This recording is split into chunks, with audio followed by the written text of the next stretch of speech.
Okay, got it. So let me quickly share my screen. I show you what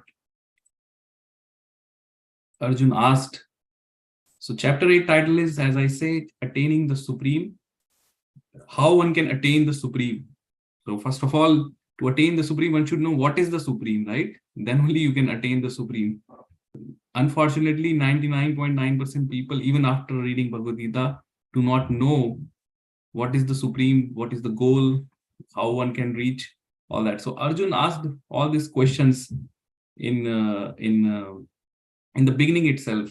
Like he asked 8 questions in the beginning of chapter 8, and his last question is this one. Please tell me, how can those engaged in devotional service know you at the time of death? Okay. Before that, he asked further questions that, oh my Lord, oh Supreme Person, what is Brahman? What is self? What are fruitive activities? What is this material manifestation? And what are the demigods? Please explain this to me. And who is the Lord of sacrifice? How does he live in the body? And how can those engaged in devotional service know you at the time of death? Okay. So these are the very important questions, like fundamental questions, which he asked at the beginning of this chapter 8.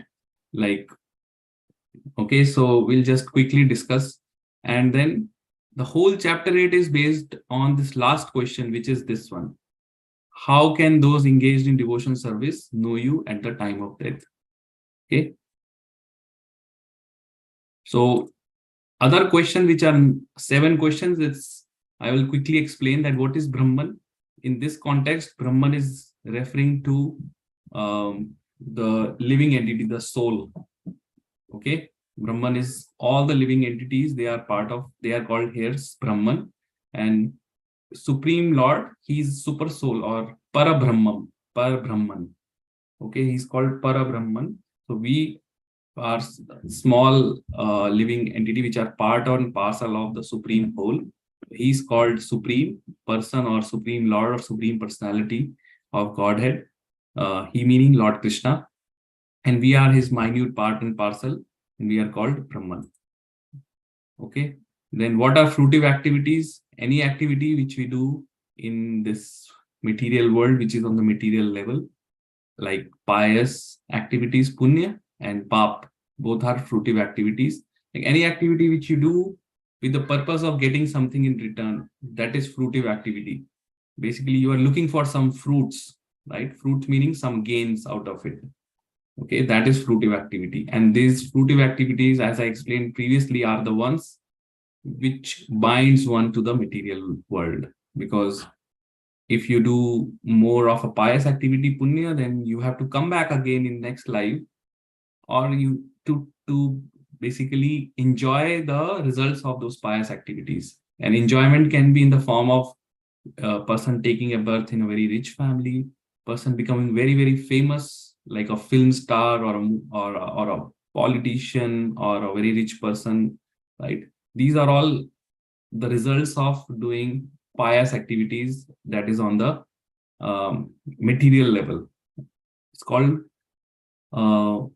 there is a term I forgot now, Bhukti Mukhi Sukriti. Bhukti meaning enjoyment, Sukriti meaning pious. So Bhukti Mukhi Sukriti, the Sukriti which we once gains for enjoying oneself. And if someone who is like looking after that enjoyment also gets a chance to go to the upper planetary system in the planet where Lord Indra is the chief, and there one can enjoy for many years in heavenly kingdom, and after that one has to come back here. What is material manifestation? We already discussed. This is the nature. Material manifestation is one of the energies of the Lord. It's the inferior energy. Okay, Lord has 3 energies. One is spiritual energy, which is a superior energy. One is material energy, which is this mother nature, anything. And one is living entity, which is called marginal energy or tathastha shakti. Because living entities are in a unique position. They are neither fully spiritual, neither fully material. So they are lying in between. So they have their own category called marginal energy. So material manifestation is nature. What are demigods? Demigods are the Devi Devtas. Like there are, we say like 33 crore Devi Devtas. So all are demigods. They are the residents of upper planetary system, and demigods are in charge of running the affairs of that material universe. So they are the representative of Lord, and then they are in charge of running the affairs. For example, we have sun god, we have moon god, we have air god, Vayu Devta, Indra Devta responsible for rain. Like that, we have many gods. So everyone is responsible for running the affairs. Okay. Who is the Lord of Sacrifice? Lord Krishna himself is the Lord of Sacrifice. Anyone here can tell me in which verse previously Lord Krishna told that he is the Lord of Sacrifice? Or if you remember the chapter, if you. So this is in chapter 2, Prabhu. Huh? Chapter 2, Prabhu. 2 also, but most importantly in chapter 5, towards the end, that verse where he says, Bhoktaram Yagya Tapasam, Sarvloka Maheshwara. That's where he spoke about that he is the beneficiary of all the sacrifices. 1 second, I'll show you that verse here. A person in full consciousness of me, knowing me to be the ultimate beneficiary of all sacrifices and austerities. Right here, he declares himself as the beneficiary of all sacrifices, and sacrifices meaning this yagyas. So Lord Krishna, in the form of Lord Vishnu, is the chief or the beneficiary for all these sacrifices. Okay. So, and then how does he live in the body? Lord Krishna lives in the body in the form of super soul as a Paramatma. He expands and he enters into each atom, like, and then he also enters into all the living entities as a super soul. And now let's come to the last question. How can those engaged in devotional service know you at the time of death? This is the important question which Arjun asked. Okay, so today's class will be based on this last question. So let me just go to the verse, which are also known as the laws of leaving the body, or laws of you can say.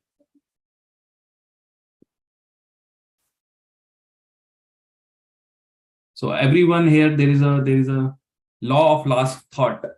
So you know, like there is a, what is the organization, art of living, right? So they I think the art of living means how one should live this present life, right?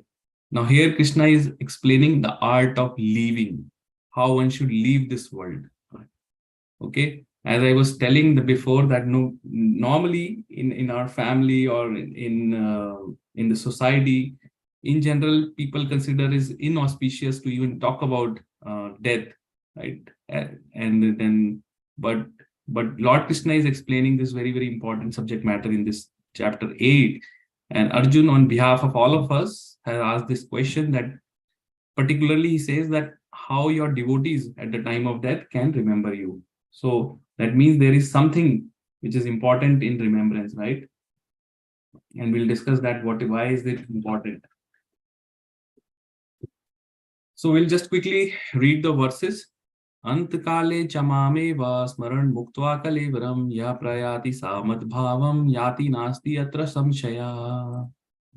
So we had now more people joining. Thanks for joining. I saw Dipti ji, Aparna ji joining. Thanks. And I would request those who are comfortable, if you can also come on camera, because today it's important, and then also we can have some discussion about this topic. Okay, and also you can share certain your experiences about this topic as well. Okay, so here Lord Krishna is saying that Antkale chamam eva. Antkale means at the time of leaving the body. And those who know Hindi, they say Antkal. Antkal means last last time, like at the time of leaving this body, that's the Antkal. Cha mam eva. Cha mam means, cha means also, mam means me, and eva means only, certainly. Smaran muktva kalevaram. One who remembers me at the time of leaving his body alone. So whoever at the end of his life quits his body, remembering me alone, at once attains my nature. Of this, there is no doubt. So what Lord Krishna is saying, that if someone remembers him at the time of leaving his body as a last thought, right, then it's guaranteed that that particular soul will definitely attain Lord Krishna, attains my nature, meaning attain Lord Krishna, meaning he is sure to be going to the supreme abode of Lord Krishna. He say, of this there is no doubt. There should not be any doubt on this verse. So maybe I would ask someone to read the purport for this one. Anyone? Sure, Prabhu, I can try. Yes. Hare Krishna. Yes, please. Give me 1 second.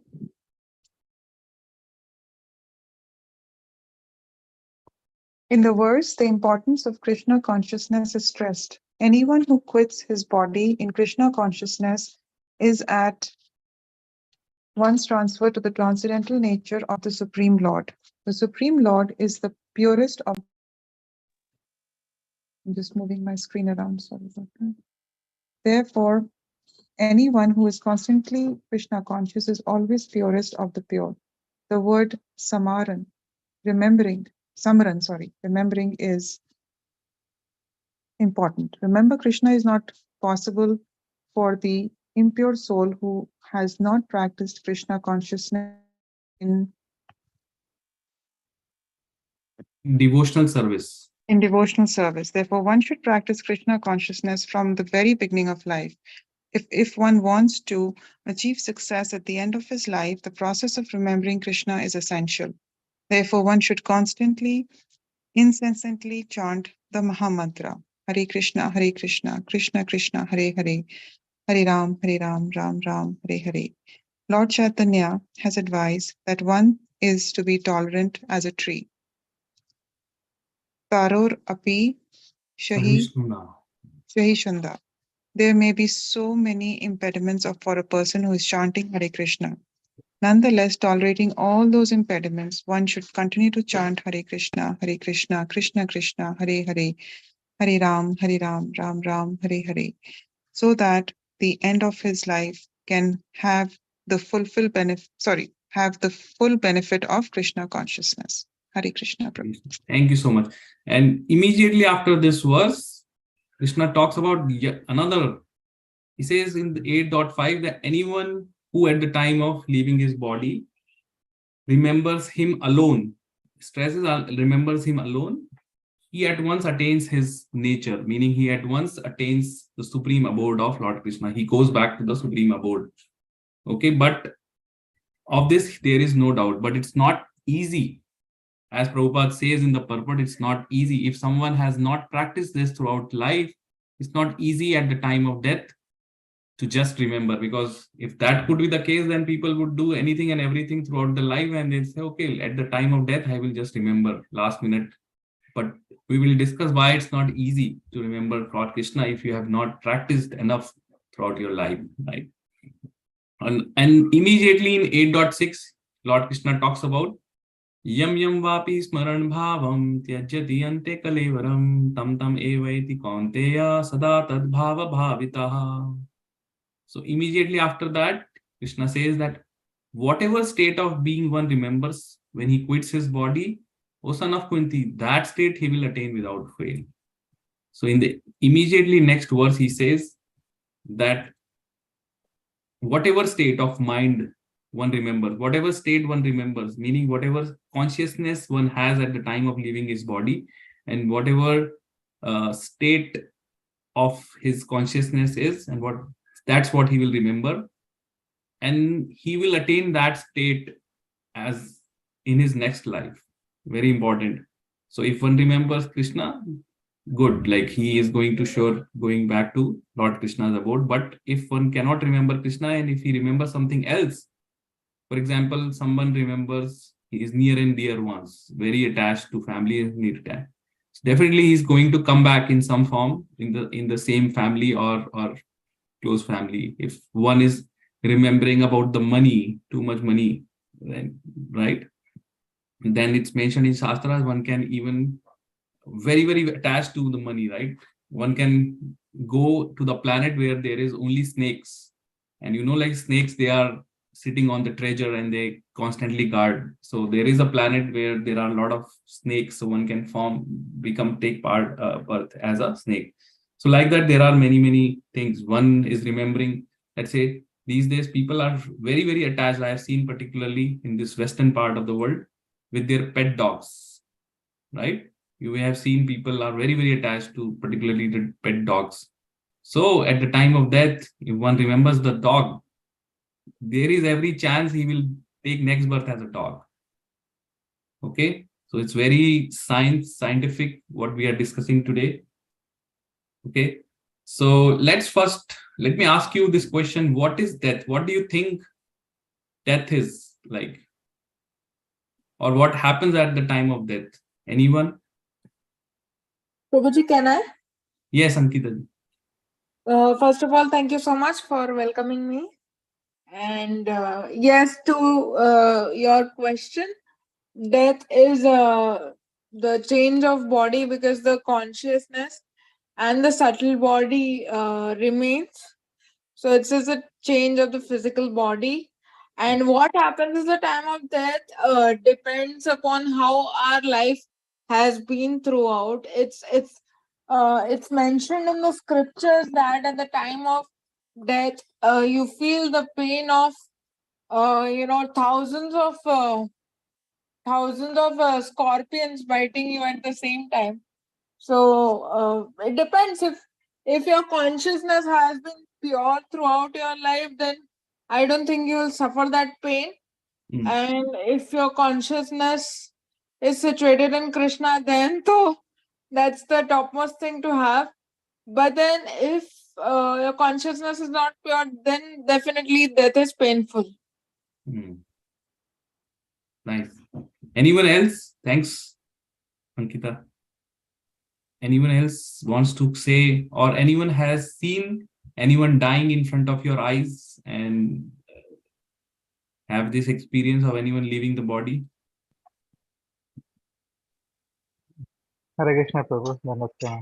Yes, Venkatji. Yeah, Prabhu, just to add Mataji's point, yeah, so at the time of death, usually whole life turns as a film, right?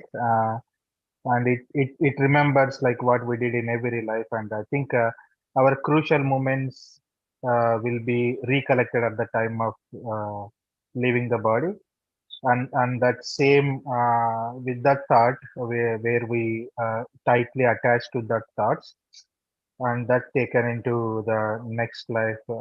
That's what Krishna is saying, that Yamam Vapismanam.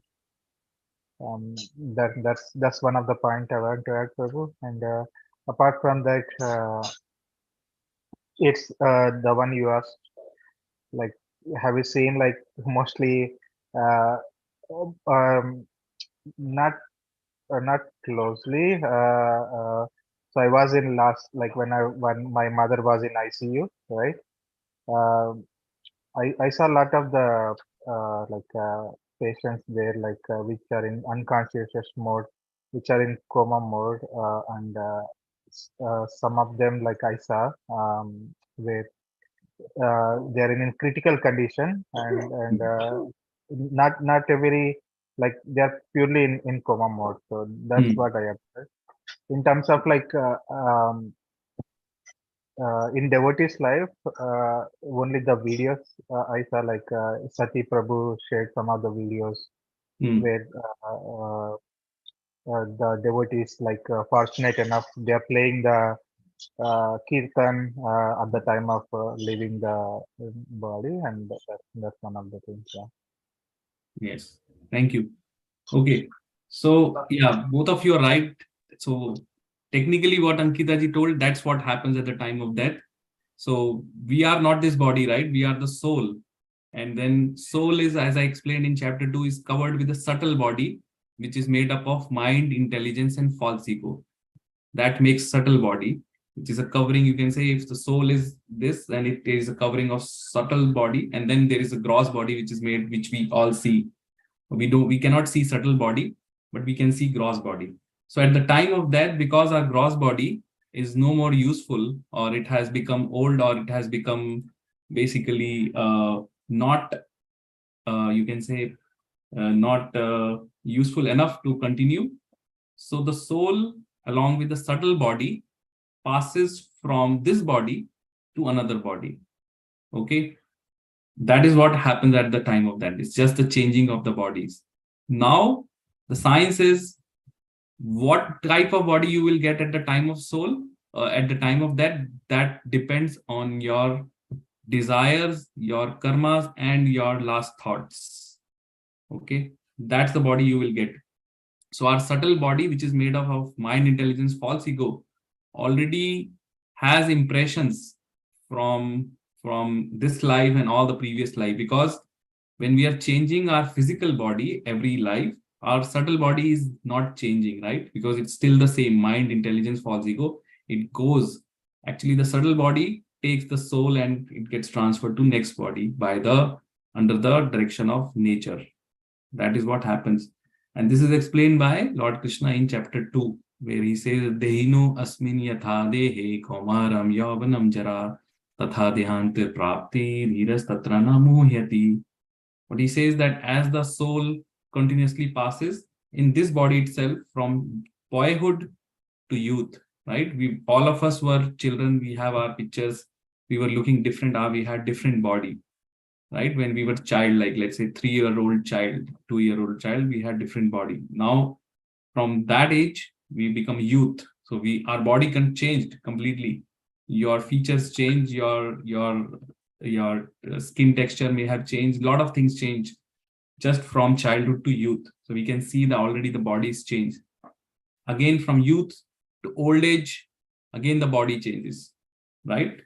So soul is passing from one body to another body. Even within our current living body, we can see that our body is continuously changing.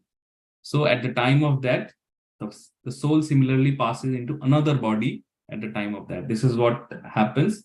And then Krishna says that a sober person is not bewildered by such change.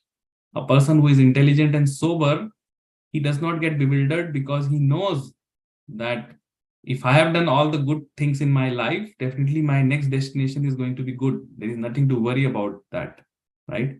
It's only the people who are sinful, they are scared of death because like they are feel fearful, plus their death is more troublesome and more painful, right? Because Krishna in one verse says that those who do not believe me, like everyone has to face Krishna. We devotees love Krishna, so Krishna is very kind, but those who are atheistic nature, Krishna says, I come in the form of death and take away all their everything from them. So anyway, they have to face Krishna. So for them, death is little, it's not so pleasant. Okay, so now as you know, the purpose of our human life is to awaken or reawaken the love for Krishna, right? So the whole life, the purpose is to prepare our consciousness for the time of death. This is the purpose. Because if you see, every one of you have given the exam, right? So during when we were students, when we were giving exams, throughout the year you study. And if you study well throughout the year, then at the time of exam, you are less, you can say, worried, because you know you have put in enough effort throughout the year, and then you at the time of exam you pass with the flying colors. Same is the situation with our life. So our whole life is exactly like is a preparation for the final exam, which happens at the time of death. Okay, so we prepared throughout our life our consciousness for the death. So death is basically our test of our preparation, how well we have performed. throughout our life. Okay, so if one has led his life as a devotee or was fortunate enough to take part in the service of Lord Krishna, his devotees, definitely at the time of death, with the blessings of Vaishnavas, he will be able to remember Krishna, because Krishna again says that in another verse that the remembrance or forgetfulness which one gets, it's coming from Krishna also again. So people think that they are in control of their emotions, or they are in control of everything, but actually they are not. It's Krishna who is giving the remembrance. And Krishna is also giving the forgetfulness.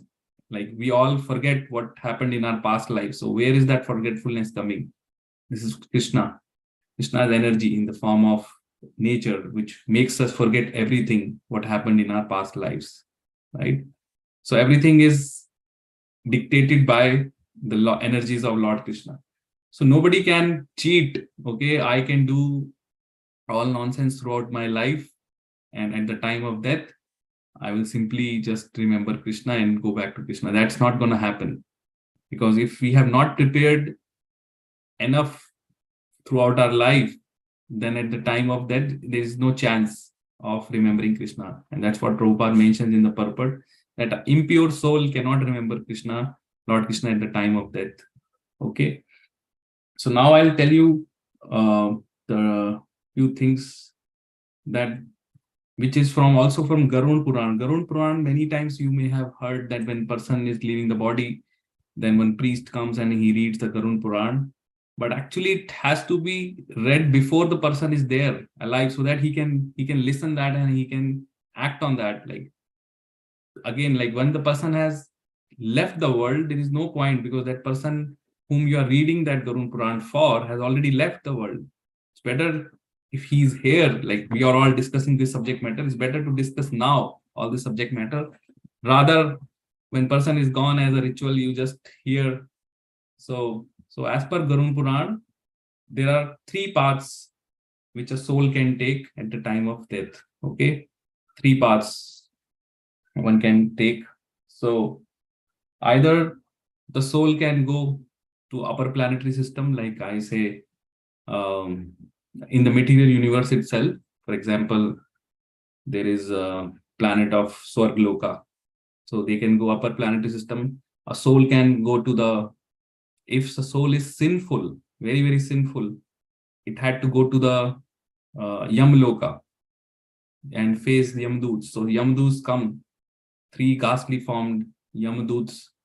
It's described in Srimad Bhagavatam also how they come, and they come with the dogs, with their dogs sniffing that soul, and then they come just before person is leaving, maybe one day before they come. So the person who is fearful or who has sinful, he gets to see those things, and he gets the idea that there is something happening, and he becomes fearful, because those are ghastly looking living entities, Yamduts with their dogs, and they try to snatch the soul from the body, and it's only the person who is dying will see them, nobody else will see. Okay, so that's the path of those who are sinful, very sinful, who have committed a lot of sins. So they face Yamdutas at the time of death, and it's mentioned that Yamdutas literally drag the soul out of the body. It's very, very painful, and then they travel on foot, barefoot, to the planet of Yamduta. Yamraj. Yamraj is the chief of responsible for punishing the living entities here. And then the journey is elaborately mentioned in Garud Puran. If you want, you can read that there are so many difficulties which are posed, because that soul, he's sinful and he's thirsty, but he doesn't get water. Instead, the Yamdutas offer him some blood and pus and all that, like substances to drink. And then he's constantly reminded by Yamdutas of the different sins he have done, like those who have habitual of drinking liquor, right? Liquor, this is considered sinful. in today's world, particularly in Western world, it becomes a second nature for everyone to just drink liquor. But the problem is with that is that it's sinful action, and there is a particular destination, a particular hellish planet which is destined, which is kept aside for those who are drinking liquor. So then, like that, those who eat meat, there is another planet which is just there for those for them to go and suffer there. So like that, there are different punishments being already there, and there are different hellish planets to undergo that punishment. So all the sinful people, they get a after they go to Yamdutas, take them and take them to the Yamraj, they get a body which is called a Yatana Sharir. It's a body which is specifically made for you, for that sinful soul to undergo lot of pain or lot of Yatana means lot of sufferings. And the beauty of that body is that it will feel pain 100 times or 1,000 times more than our current body, but it won't, like, if we give too much pain to our body, immediately soul goes out, right? It cannot bear. So that is what we consider death. Like, for example, if someone met with an accident, we see the person left immediately because the soul cannot, or the body cannot withstand that much pain. So soul immediately leaves. Now that Yatana Sharir never gets into that situation where the soul has to leave. So it's specifically made for punishment. So till the person has not suffered enough, he will not basically leave that Yatana Sharir. So imagine so much pain is being inflicted on that soul because he has to undergo and suffer in hellish planets and go there. So that's one destination for sinful. Then already, and those, so once I am telling, like, those who are sinful, they go to hellish planets, and then eventually they are thrown back in the, once they have suffered enough, then they are thrown back in the species, like in the one of the 8.4 million species. Either they could take birth as a plant or fish or whatever, like that is decided completely by laws of nature. Okay, we cannot predict that. And then they have to eventually come all the way up again to the human form. So they suffer throughout. So those who are basically have done a lot of piety, so they go to the upper planetary system, so they don't have to suffer all this, but they are still in the material world. And those who have neutral, they come back again on this earth planet, like those who have balance, like they have not too many sins, not too many pious, because this earth planet is for there is a karma involved here. Like in upper planetary system, in the planet of Swargloka, there is no karma involved. There is no, what I mean to say, there is no result. Like you just enjoy the results of a pious karma, but as such, there is no karma involved, in the sense that you won't get the reaction, whatever you do there. Okay, it's only in the earth planet the karma is involved, and that only applies to humans. Animals, the karma theory, karma philosophy does not apply to animals. Okay, because animals, they don't even have intelligence. So karma is specifically meant for humans on this planet. So like that. And then if someone is going to the Bhagavad Dham, meaning the spiritual world, it's mentioned that before he finally goes to the spiritual world, he takes the birth in like if he's going back to the Krishna Loka, where Krishna is performing pastime like Golok Vrindavan, then he takes birth in one of the universes where Lord Krishna is doing his pastime. So he gets a chance to take birth from one of the gopis and be part of Krishna Leela somewhere in the material world itself, because Krishna's Leelas are Nitya Leela.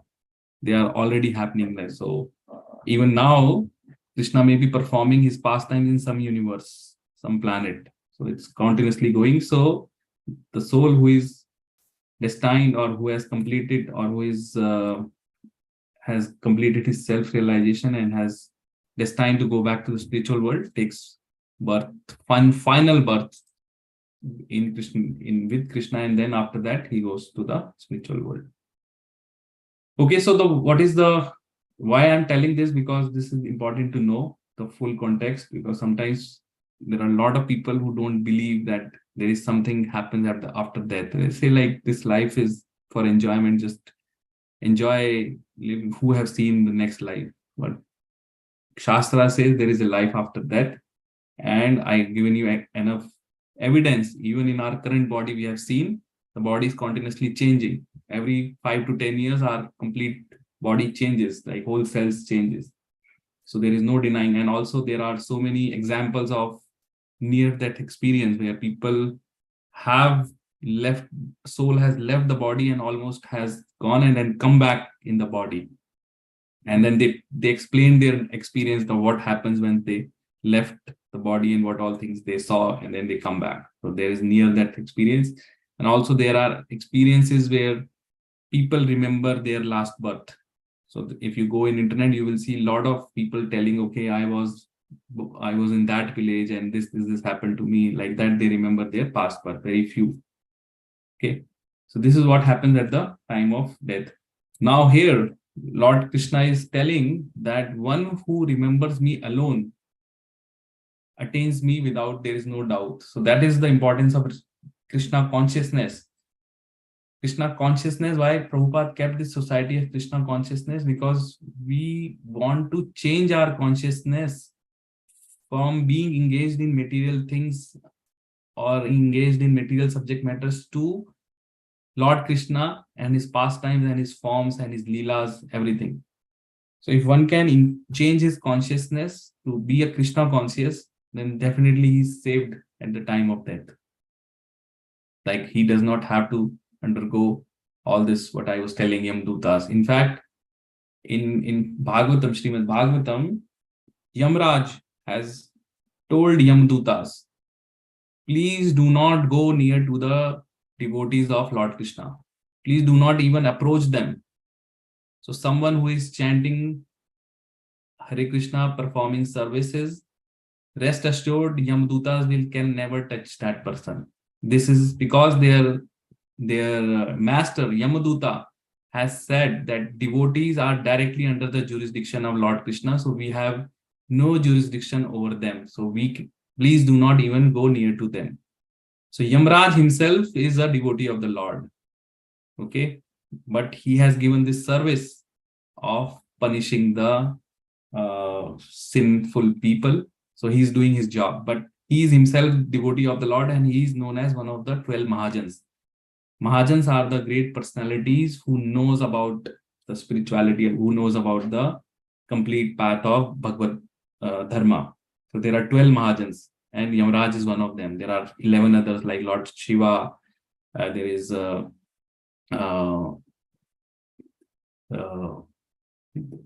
it's all explained in Srimad Bhagavatam. Like there are 12 Mahajans. So Yamraj is one of them. Then Shiva, there is other personalities like Narad Muni, like that. They are the authorities on Bhagavad Dharma. Okay. So whatever they speak is the truth, because they are the chief personalities or main personalities about the Bhagavad Dharma, who can comment and say. So now in our Shastras, there are certain examples to prove this, because someone may ask, what is the proof? Show me the proof about this, right? That at the time of death, if one remembers Lord Krishna alone, he gets a chance. And there are also proofs from our scriptures that those whose consciousness was in something else, they took birth as that personality. Okay, so first I will give you example of a great devotee of the Lord. His name was Bharat Maharaj. So Bharat Maharaj is the one on whose name our this word Bharat came, right? Bharat Varsh, which is the name of India. It came from that Bharat Maharaj because he was the chief emperor he was the emperor of actually the whole world, and he was a great devotee of the Lord. And this pastime or story is there in Srimad Bhagavatam. So and after ruling the whole planet, it was basically a custom, or it was a thing that person will leave the world, like, and he goes to the Vanprastha alone. So Bharat Maharaj left everything, all his kingdom, and he's given the kingdom his sons, and then he left for the forest, and he wants to basically spend rest of his life in the forest, just devoting his life and meditating on the Supreme Lord. That was his desire. Okay. And in the forest, he saw a deer, Hiran, a baby deer, and he got attracted to that deer because there was no one to take care of that deer. Her mother was not around. So he started taking care of that deer, right? And he soon become very attracted to deer. Like eventually, like in the forest, if there is nobody and you are just taking care of deer and feeding the deer and taking full care, then naturally there is affection, right? There is affection involved. So he gets attracted to deer and he used to take care. So at the time of death, even though he was a devotee of the Lord, but he could not remember anything other than deer. So then what happened, and in the next life, he got the body of the deer. He took birth as a deer. This is explained. But because he was a devotee of the Lord and was fortunate, Lord Krishna make him remember his past life. So in the body of deer, he could remember that he was the emperor of the whole world. He was in his last life, and he left entire kingdom just to practice spirituality and just to meditate. But he got trapped by this attraction of deer, and then he now is in this body of deer where he cannot practice devotional service, right? So he repented that he lost this great chance which was given to him by the Lord, because it's not easy for one to even renounce everything. Once who is emperor particularly, it's not easy. Even for common person, it's not easy to renounce and just go around, left everything. And so because he could do that, he was a great devotee. It's mentioned that he was already at the stage of bhava. So he got the body of deer, but then because he had remembrance from his previous life, so he went to the same place where he was living as Bharat Maharaj in the forest, where other saintly persons were there, and he was constantly taking their association and hearing Srimad Bhagavatam, hearing the words about Lord. So he was, even though he is in the body of deer, but he wants to basically remember Lord Krishna in some way or the other. So he was hearing Srimad Bhagavatam from their mouth, and he could not do himself any devotional service, but he was doing this service of Shravan. So like that, he left this body again in the deer, and next life, he got again a human form. And he took birth in ordinary family, and his name was Jad Bharat. Okay. Now he remembers his last two lives in that body, Jad Bharat. So he remembered that he was the emperor of the whole world. He was Bharat, and then he got the body of deer. So in this life, he said, I'm not going to make any mistake. I made mistake in my previous life. So even though he was very learned, Jad Bharat, he knows everything about the spirituality, everything, right? Because he has remembrance from previous life. But he acted like a dumb person in this life. He said, I'm not going to open my mouth so that I don't want to get into any of the material affairs. So he was acting as a dumb person, as a foolish person. So his family also thought he's good for nothing. Like they used to give him menial tasks. Okay, go here, pick up this stuff from here, drop there. So he used to do all those menial tasks, even though he was most learned, but he acted as a dumb person. So they used to give him thankless job. Like, in India, there is a big fields like khet, paddy field. So there the birds used to come and take the grains or eat the grains. And then they used to have someone like artificial, you can say a man or a statue, basically. So his family thought this Jad Bharat is good for nothing. At least he can shoo away those birds. So they used to stand in that paddy fields, and his father told, okay, your only job is to, if some bird comes, just shoo away. But because he was the devotee of the Lord, his think was that everything belongs to Lord. So even when bird comes, he used to let them eat whatever they want, because ultimately these grains are not produced by us. They are there from Lord, and all the living entities have equal rights to. So he was thinking in those terms. So that's what happened. And one day, some people saw him, that but he was nicely built, like he has a good body, nicely built, because a young person. So they saw him, and then they thought, okay, those days also there was this custom to offer human sacrifice in for this Kali Devi, right? Even today this unscrupulous practice goes on, so obviously it had. So they took him and they say, okay, we will offer this person head to Kali Devi. So they took him in front of Kali Devi, Durga Devi, and they were about to chop his head. The people, it's explained very nicely. And this guy Jad Bharat was not even fearful or not resisting. He say he was completely under the shelter of the Lord. He say, whatever Lord wants me to happen, let it be. So he was not basically resisting anything. So he just went with them. And when they were about to chop his head, immediately the Kali Devi come out of his deity and then killed all those people who were trying to kill him. Because Mother Durga, Kali, being also a devotee of the Lord, cannot see another devotee being killed in front of her as an offering for her, right? She cannot accept that. So she killed everyone there, and then this Jad Bharat got freed. So like that, it happened. And once the king's soldiers saw him, and then king was going from one place to another in Palki, and they told this guy Jad Bharat to come and help in lifting the Palki. So now Jad Bharat lifted the Palki, and there are 3 more persons going, and like that he was taking the king. So now when he was going like in a zigzag, like he was sometimes jumping here, left foot, right foot here. So that was causing some instability, some jerks on the Palki. So king was saying, what's happening? Like, why I am feeling those jerks?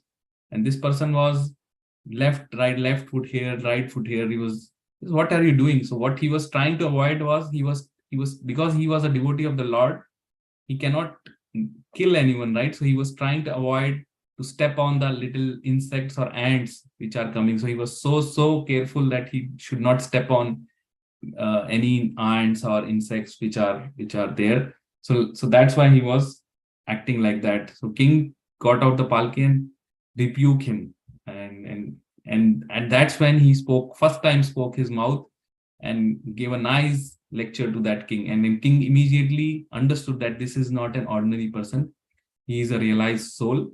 And then there is a whole chapter on Jad Bharat instructing the king about the devotional service and the spiritual matter.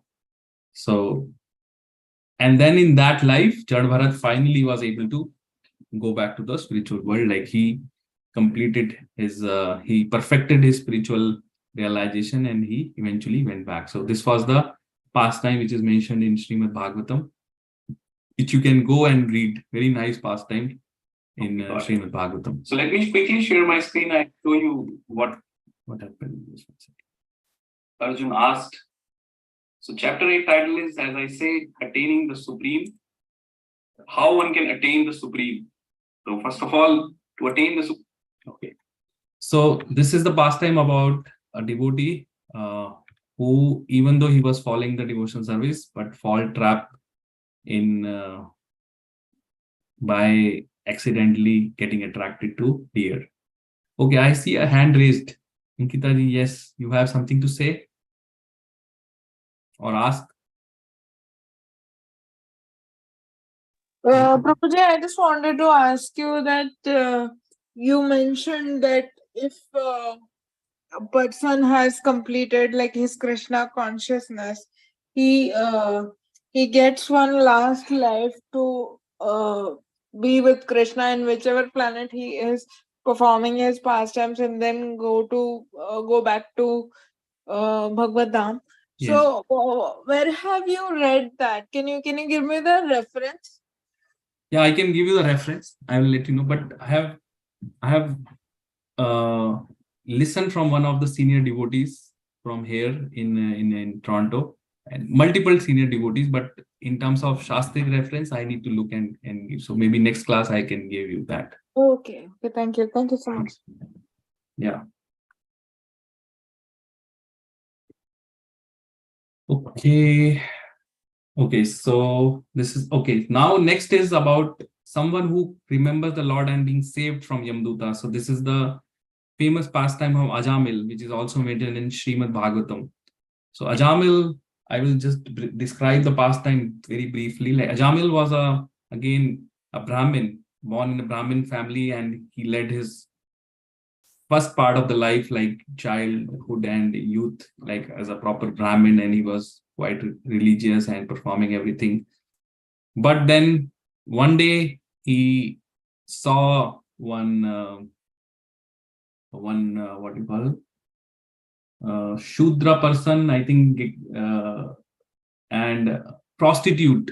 He saw some prostitute, and he had this wrong thoughts in his mind, and that from that day onwards, he brought that prostitute in his home, and he left his wife, and he basically started becoming corrupted just because of that prostitute. And to basically meet the demands of that prostitute, he started stealing and all doing all kinds of nonsense things.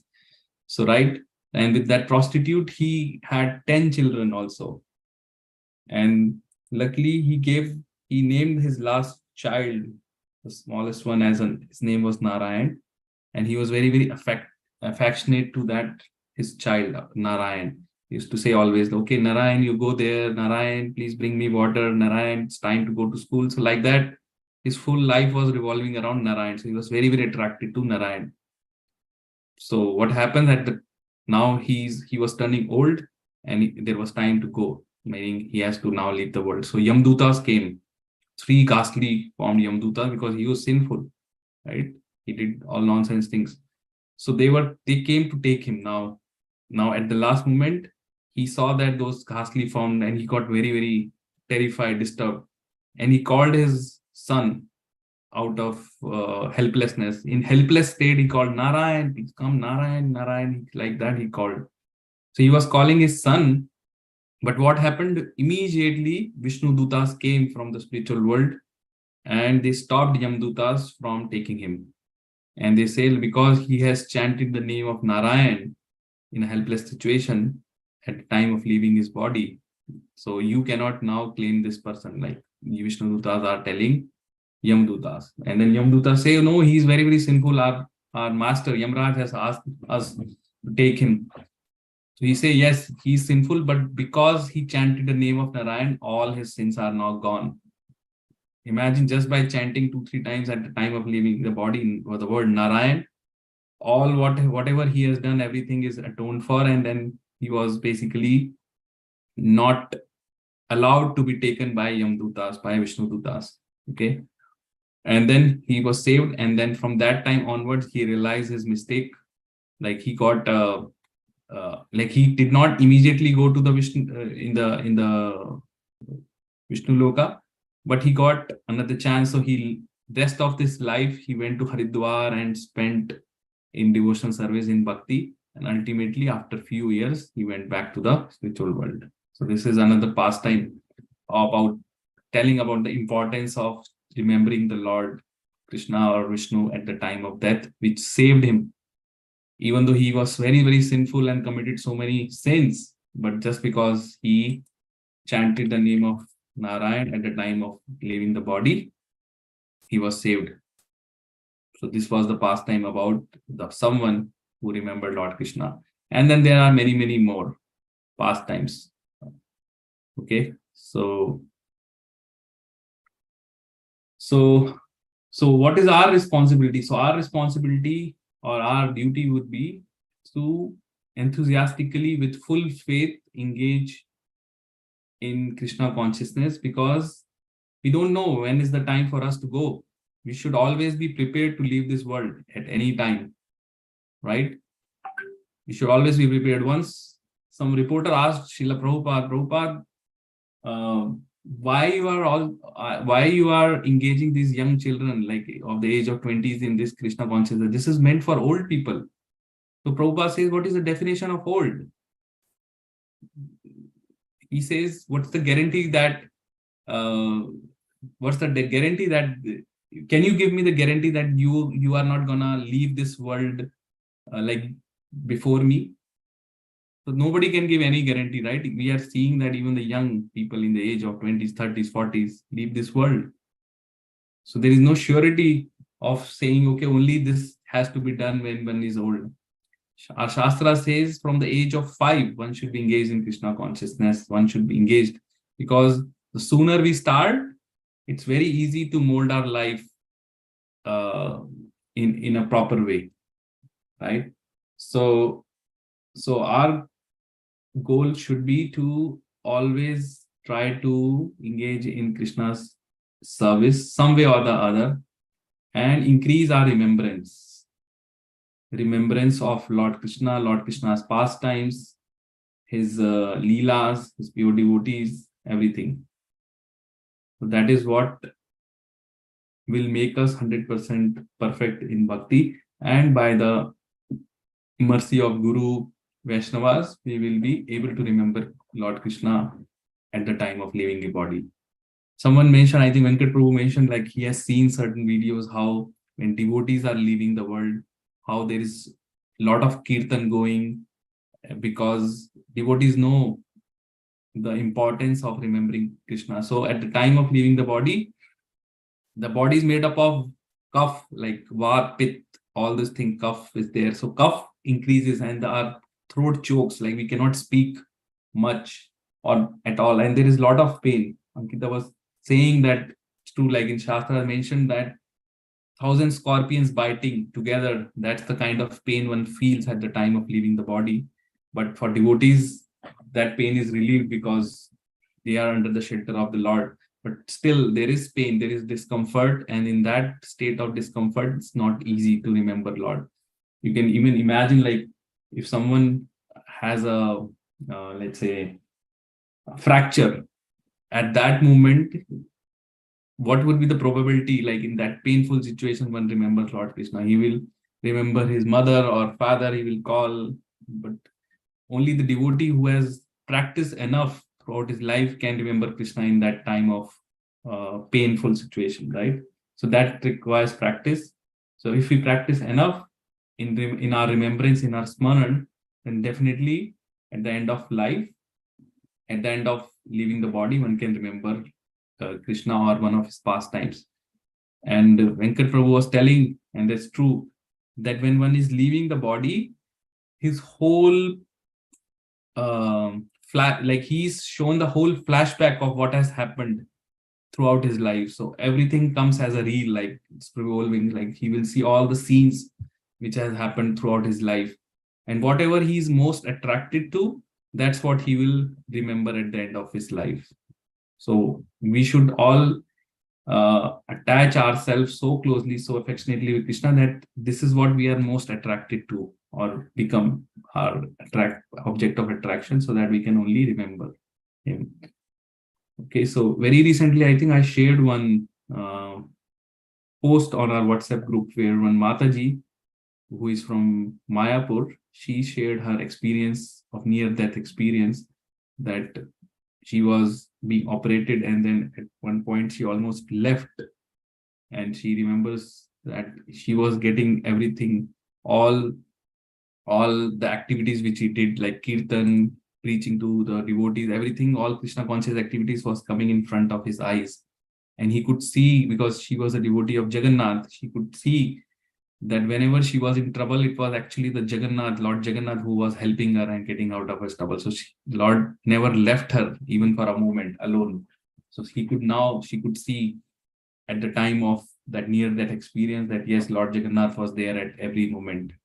And she realized that she did not chant it enough or seriously enough to make her progress. So even though she was chanting, let's say for 15-20 years, but she did not put his whole energy effort in that.